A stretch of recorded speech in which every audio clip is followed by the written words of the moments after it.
সামনে ছুড়ে দিল।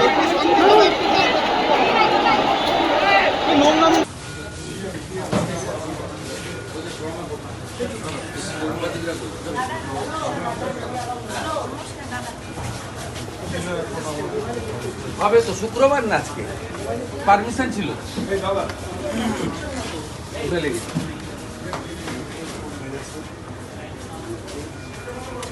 এটা আন্দোলন নিটের আন্দোলন 80% লোক নিটের লোক নেই ওরা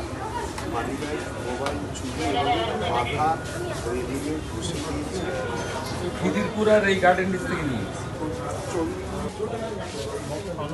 ট্রাউজার আর টি শার্ট এনে দাও রক্ত ভর্তি বিরাজ দেখে না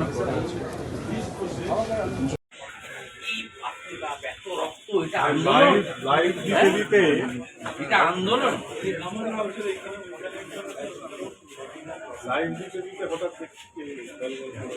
নিচের আন্দোলন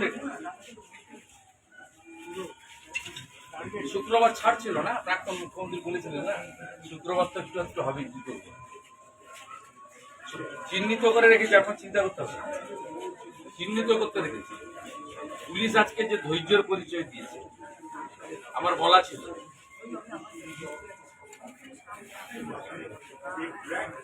চিকিৎসা ঠিক হচ্ছে এমএসবিপি কই স্ক্যান করেছে স্ক্যান করে সব স্যার আপনি চলে যান না স্যার কথা চলে যান না আমাদের রাখতে হবে লেগেছে রাখতে হবে আর এত ব্লাড দিয়েছে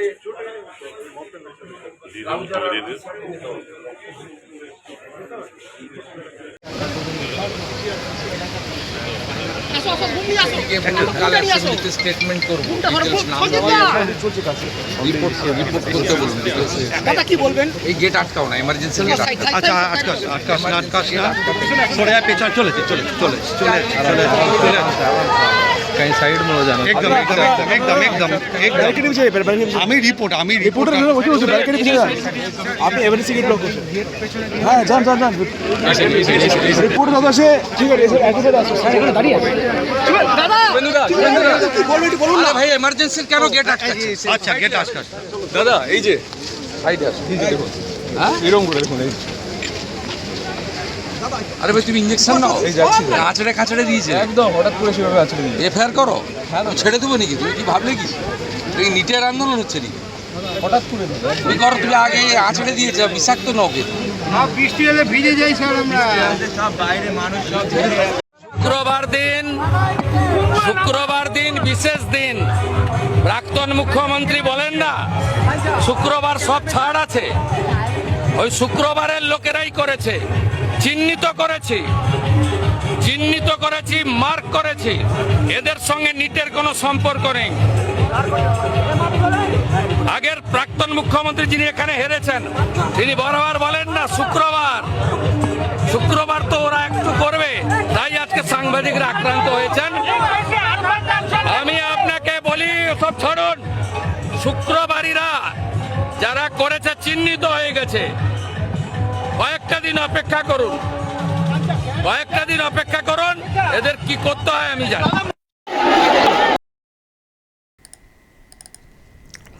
দর্শক আমি আজকে কিছুক্ষণ আগে একটা ভিডিও করেছিলাম সেখানে এই সব ভিডিও দেখাইনি এটা পরের দিকে পেয়েছি মানে পরের দিকে বিষয়টা নিয়ন্ত্রণের বাইরে চলে গেছিল সেখানে ওই পাথরবাজি যে কনসেপ্টটা ছিল সেটা আজকেও কিন্তু ওখানে দেখা গেছে পাথরের বদলে পাথরও হয়তো ছুঁড়েছে তার সঙ্গে বোতলটা দেখছি আর কি বেশি এইসব হয়েছে পুলিশ কিন্তু আজকে প্রচুর ধৈর্যের পরীক্ষা দিয়েছে যেহেতু পুলিশ মন্ত্রী নিজেই বলে রেখেছিলেন যে বেশি আজকে অ্যাগ্রেসিভ হওয়ার দরকার নেই আগে দেখি কতটা বাড়ে তো পুলিশ প্রথম থেকেই সংযত ছিল কিন্তু একটা সময়ে সেই ধৈর্যের চ্যুতিও ঘটাতে হয়েছে কারণ সব কিছুর সীমাকে অতিক্রম করে চলে যাচ্ছিল তো পুলিশ লাঠি দিয়ে দৌড় করায় কিন্তু তার মাঝে যেটা করেছে এই নিট তথাকথিত নিটের আন্দোলনকারী জানি না আবারও বলছি কতজন এরা নিটের পরীক্ষার্থী তো যেটা করেছে সেটা হচ্ছে সাংবাদিকদেরকে ভীষণ মারধর করা হয়েছে সাংবাদিকদেরকে ভীষণ মারধর করা হয়েছে, কেন তাদের পক্ষে বেশি করে কথা বলা হচ্ছে না বা ইত্যাদি। সাংবাদিকদের উপরে ব্যাপক মারধর, অনেককে হাসপাতালে, এসএসকেএম হাসপাতালে নিয়ে যাওয়া হয়েছে, তাদেরকে ওখানে ভর্তি করা হয়েছে। দেখতে পাচ্ছেন কি সাংঘাতিক অবস্থা, বেডে শায়িত অবস্থায় কেউ বসে রয়েছেন। পরপর দেখেছেন মুখ্যমন্ত্রী হাসপাতালে ছুটে গেছিলেন, মানে সাংবাদিক, চিত্র সাংবাদিক, তাদের অনেককেই ওখানে আক্রমণ করা হয়েছে। হাসপাতালে তাদেরকে নিয়ে যাওয়া হয়েছে, ভর্তি করা হয়েছে, ট্রিটমেন্টের ব্যবস্থা করা হয়েছে। মুখ্যমন্ত্রী স্বয়ং সেখানে গিয়ে খোঁজখবর নিয়েছেন, এইসব করেছেন।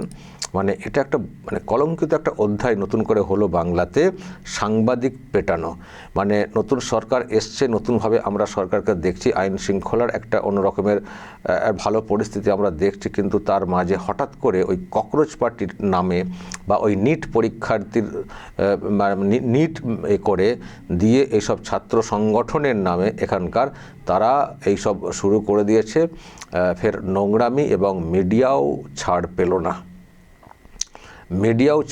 না। মিডিয়াকেই বেশি করে আক্রমণ করা হয়েছে একেবারে। আমি দেখছিলাম আরও সব ভিডিও এসছে, মহিলা সাংবাদিক যারা, তারাও রেয়াত পাননি, ছাড় পাননি, তাদেরকেও বেধড়ক মারধর বা হেনস্থা এইসব করা হয়েছে। তাই তো মুখ্যমন্ত্রী বলছেন যে এরা নিট পরীক্ষার্থী, এরা নিটের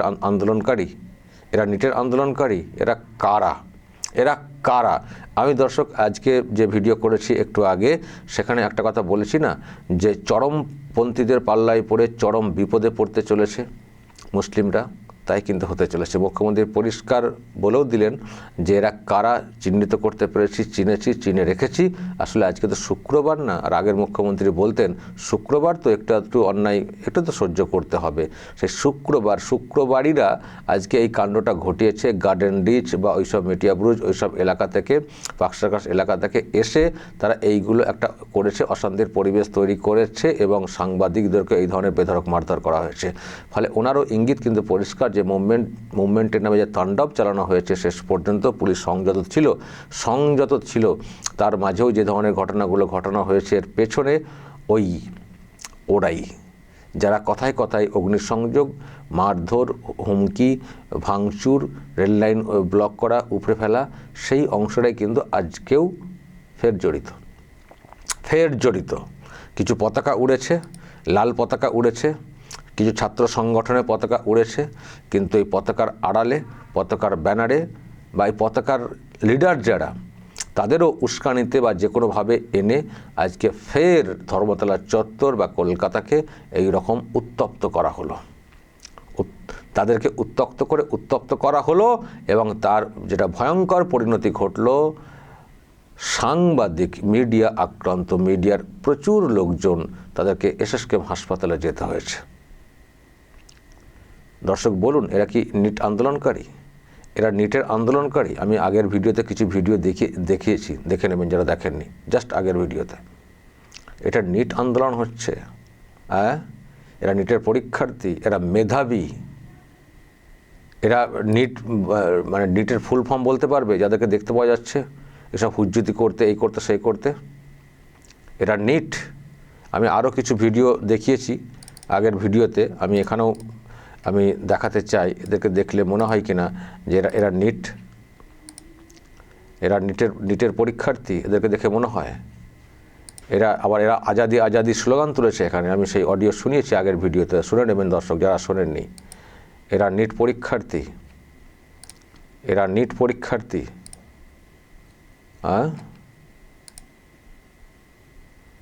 কি হচ্ছে এটা? কি ভেবেছেন বলুন তো, কি ভেবেছেন? বিশেষ করে এখানে একটা নতুন সরকার এসছে, দিল্লিতে যে মুভমেন্ট চলছে, হয়তো বলা হবে তার সঙ্গে যুক্ত হয়ে আমরা এই প্রোগ্রাম করলাম। কোথায় প্রোগ্রাম করছেন? কেন এখানে এরকম অশান্তির পরিবেশ তৈরি করছেন? কেন তৈরি করছেন এখানে এরকম অশান্তির পরিবেশ? যেখানে এই সরকারটা নতুন করে চলছে, নতুনভাবে বাংলাকে তুলে আনার চেষ্টা করছে, সেখানে কেন নতুন করে অশান্তি পাকানোর চেষ্টা করছেন? কেন এইসব সেকশনকে উস্কানি দিয়ে তাদেরকে দিয়ে আগুন জ্বালানোর চেষ্টা করছেন? হচ্ছেটা কি? আর আমি আগেও বলেছি, ব্যাপারটা কি? নিট একটা পরীক্ষার প্রশ্নপত্র কোনো অংশের তরফ থেকে লিক হয়েছে, তার ব্যবস্থাও হয়েছে, তার তদন্ত চলছে, ব্যবস্থা হচ্ছে যাতে এরকম না ঘটে। তার জন্য গোটা দেশকে উত্তাল করতে হবে, পরীক্ষা প্রশ্নপত্র ফাঁস হয়েছিল, ফের নতুন করে পরীক্ষা হয়েছে, তার রেজাল্ট আউট হয়ে গেছে, তার অ্যাডমিশন মেডিকেল কোর্সে সব চলছে বা ইত্যাদি, সেখানে এখন হঠাৎ করে এইসবের কী অর্থ রয়েছে? এসব মুভমেন্টের কী অর্থ রয়েছে? যদি সরকার কিছু না করতো, ব্যবস্থা না নিত, সেটা অন্য বিষয় ছিল। তো কেন ওটাকে নিয়ে এরকম করা হচ্ছে? কি হয়ে গেছে? একটা প্রশ্নপত্র লিক হয়েছে, সেই প্রশ্নপত্র লিকের ব্যবস্থা হচ্ছে। তাও আপনারা বলতে পারতেন ঠিক আছে আরও মুভমেন্ট করে যে আরও কঠোর করতে হবে বা কী কঠোর অবস্থা নেওয়া হচ্ছে একটু বলুন, বলা যায়। এই মানে তাণ্ডব চালাবেন, তা বলে তাণ্ডব চালাবেন, যা খুশি করবেন, সাংবাদিক পেটাবেন। এটা শিক্ষার পরিচয় হচ্ছে? এটা নিটের পরিচয় হচ্ছে? আর আমি দেখছি আবার আজকে শুনলাম মমতা ব্যানার্জি উনি নাকি আবার যাচ্ছেন দিল্লিতে ককরোচ পার্টির সমর্থনে। কি করবেন? আমি শুনে দেখে ভাবছিলাম বারে বা কে যাবেন? মমতা ব্যানার্জি। এই একটা এন্ট্রান্স এক্সাম মেডিকেল কোর্সে তার কোশ্চেন পেপার লিক হয়েছে বলে সেটা ফের পরীক্ষা হয়ে গেছে, কিন্তু জাস্ট একটা পরীক্ষার একটা কোর্সে ভর্তি এন্ট্রান্স পরীক্ষা, তার জন্য উনি নাকি যাবেন ওখানে। আর উনি কি করেছেন? এটা তো একটা কোর্সে, মেডিকেল কোর্সে বা কোনো কোর্সে ভর্তি হওয়ার একটা প্রবেশিকা পরীক্ষা, তার প্রশ্নপত্র নিয়ে এত কথা। আর উনি কি করেছেন? উনি চাকরি বিক্রি করেছেন। ওনার সরকার চাকরি বিক্রি করেছে, চাকরির বাজার তৈরি করেছিল ওনার সরকার, আলাদা অফিস করে। উনি যাচ্ছেন এই প্রশ্নপত্র লিকের প্রতিবাদ করতে, যিনি একটা চাকরির পুরো প্রশ্নপত্র না, প্রশ্নপত্র লিক না, সাদা খাতা করে কিছু না লিখে চাকরি দেওয়া হয়েছে। প্রশ্নপত্র লিক হলে তো সেই প্রশ্নপত্র নিয়ে পড়ে উত্তর দিতে হয়, সেই প্রশ্নপত্র পড়ে মুখস্থ করে, মানে কোশ্চেন পেপার মুখস্থ করে লিখতে হয়। প্রশ্নপত্র হাতে পেয়ে গেলে তো হয় না, তাকে প্রশ্ন করে লিখতে হয় তো। আর উনি যেটা করেছেন কোনো প্রশ্নপত্রের ব্যাপার না, পরীক্ষায় দিতে হয়নি, সাদা খাতা জমা দিয়ে চাকরির ব্যবস্থা করে দিয়েছিলেন। তারা যাচ্ছেন মুভমেন্টে সামিল হতে, সেটাকে সাপোর্ট করতে হবে। দর্শক আপনারা বলবেন যা বলার, কিন্তু যেটা হয়েছে কলকাতার বুকে, এবং এটাও শুনলেন মুখ্যমন্ত্রী পরিষ্কার বলে দিয়েছেন, সব চিহ্নিত করে রাখছি। কিন্তু পুলিশকে আজকে সংযত থাকতে বলা হয়েছিল, কিন্তু নজর তো ছিলই। আর এখন তো সব ভিডিও সামনে চলে এসছে। দেখবেন এরপর কি হালটা হয়। পাক সার্কাসের 7 পয়েন্টে একটা ঘটনা ঘটানো হয়েছিল, তারপর দেখেছিলেন যে কি হাল করেছিল রাজ্যের পুলিশ ধরে এবং এলাকা ঘুরিয়ে। ফালতাতে ওই রকম একটা অবস্থা তৈরি করার চেষ্টা হয়েছিল। জাহাঙ্গীর খান, তার বউ, স্ত্রী, তিনি যে অর্গানাইজ করার চেষ্টা করেছিলেন, তারপর কি হাল হয়েছে ওখানে নিশ্চয়ই আপনারা জানেন, সব জেলের ঘানি টানছেন। তারপরে যেটা হলো বারুইপুরে একটা ঘটনাকে কেন্দ্র করে পাল্টা ঘটনার নামে রেল লাইন উপড়ে ফেলা, রাস্তা ব্লক করা, অগ্নিসংযোগ। তারপরে নিশ্চয় দেখেছেন কি হাল করেছে নতুন সরকার ওই বারুইপুরে। আমার ধারণা পুলিশকে আজকে সংযত থাকতে বলা হয়েছিল বলে ফিজিক্যালি হয়তো অনেকে আজকে রক্তপাত না হয়ে বেঁচে গেছেন, কিন্তু প্রত্যেকের ছবি ভিডিও যেহেতু সামনে এসছে, মুখ্যমন্ত্রী যখন বলেছেন যে আমি চিহ্নিত করতে পেরেছি, এবং আরও সব এআইটিআই অ্যাপ দিয়ে নাকি চিহ্নিতকরণ হবে শুনছি, দেখবেন এই ঘটনা তো কতজনকে ধরা হচ্ছে। আবার মিডিয়ার উপরে আক্রমণ করা হয়েছে। নতুন মুখ্যমন্ত্রী কিন্তু দুটো বিষয়ে খুব সেনসিটিভ। এক হচ্ছে পুলিশে অ্যাটাক, দুই হচ্ছে মিডিয়া অ্যাটাক। আগে যা করেছেন, এখন কিন্তু পুরো আইনের শাসন কায়েম হয়েছে। আর পুলিশকে আক্রমণ করলে, বিশেষ করে মুখ্যমন্ত্রী নিজে বলেছেন আমি কতটা খারাপ পুলিশ মন্ত্রী হতে পারি সে আইডিয়া আপনাদের নেই। ফলে যে ঘটনা ঘটেছে শেষ পর্যন্ত আমি প্রথম দিকে ভেবেছিলাম যে ওইরকম বাড়াবাড়ি পর্যায়ে যায়নি, কিন্তু পরের দিকে আরও সব ভিডিও এলো, পরের দিকেই ঘটনাগুলো ঘটেছে এবং মিডিয়াকে আক্রমণের ছবিও সব সামনে এসছে। তাতে যেটা বুঝলাম যে না, ওরা সংযত ছিল না। আসলে নিট পরীক্ষার লোক না তো এরা সংযত কোথায় থাকতে হবে জানে কোথায়। এরা তো মারদাঙ্গা করার লোক, এরা তো হুমকি হুঁশিয়ারি রক্তপাত করার লোক, এরা তো জানে না কোথায় থামতে হয়। ফলে ঘটনা যখন ঘটিয়েই ফেলেছ, ছবি তো সামনে চলে এসছে, এবার ঠেলা সামলাবে। দর্শক বলবেন যা বলার এবং নজর রাখবেন আরামবাগ।